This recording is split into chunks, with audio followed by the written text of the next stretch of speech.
जनाब ਤੁਹਾਡੇ ਸਾਹਮਣੇ ਵੇਖ ਲਓ कि पेट्रोल महंगा होने की वजह तो ਜਿਹੜਾ ਨਾ पंजाब पुलिस के मुलाजम साइकिलों से गश्त करने ते मजबूर ने।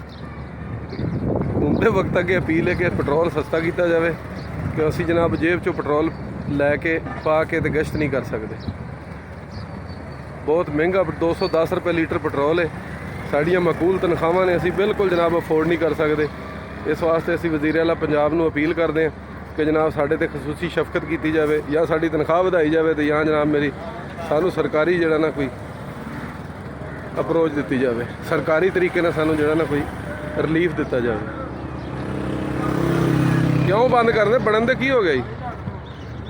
आ वेख लो जनाब दे सामने जड़ा ना पंजाब पुलिस साइकिलों से जनाब गश्त करने ते मजबूर है।